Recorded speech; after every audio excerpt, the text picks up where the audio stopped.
wearing our hats in church. Church hats, what we call them. So this is not a tradition that just starts here in Ibach or at some of your other churches. This is something that is very, very bold, and it's a very beautiful tradition that's been started by our ancestors. When we think of church hats, our ancestors wore straw hats when they were slaves. And they wore them all day in the fields as they worked.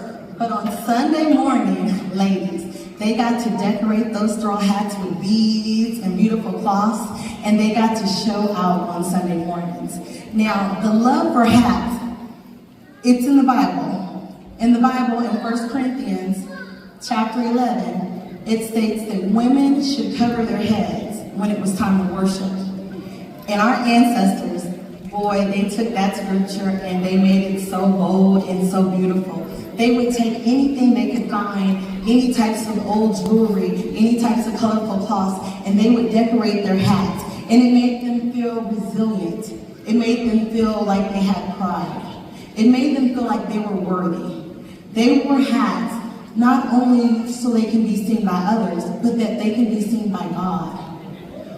Our ancestors felt that they were worthy even when they did not feel like they were being treated like they were worthy. Some of our ancestors even wore colorful hats that were so tall, like they would stretch to heaven, and they would think that the taller their hats, the more their prayers would reach God. Well, we know that's not true today, but they sure did look good in wearing those. And family, even after slavery, the tradition of wearing hats even continued. After slavery, many women had money, and so they used their wealth. And many black women would buy beautiful hats, fashionable hats. They would buy hats that were made by hat makers, especially for them, to show off their wealth, to show off their beauty. But most of all, they were then able to buy hats that were designed and sewn. They got a little bit fashionable. They got a little bit fancy. Some of these hats were as wide as their shoulders. Some of these hats had drapes that went over their eyes. Some of them were to the side. They had all types of expression. These women were then expressing their strength, their motherhood, and they're expressing their freedom. Many women called these hats their crowns, and rightfully so, because they were used to worship God. Then and still today.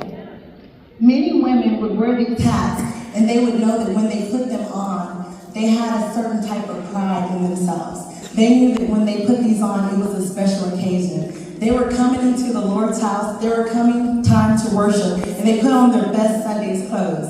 And the hats weren't just an accessory. The hats were a sense of pride, of self-pride and self-worth. So today, we still follow that tradition. And I'm going to talk to you about one other thing, ladies. Now, this is called hatitude. Yes, hatitude. So let me tell you what hatitude is. Hatitude is a term that's actually to describe a woman when she's wearing her church hat. It describes her elegance. It describes her poise. The way she moves.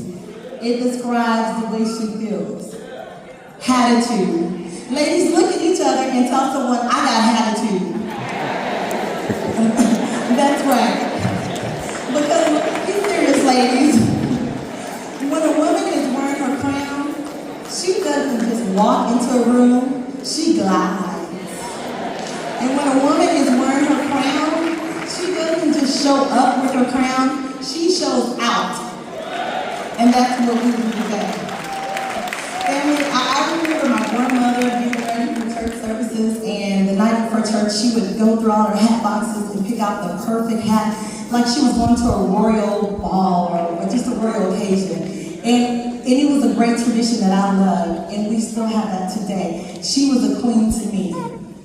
I think, family, even if you wear a church hat every Sunday, or if you don't ever wear a church hat, you can still hold your head up with pride.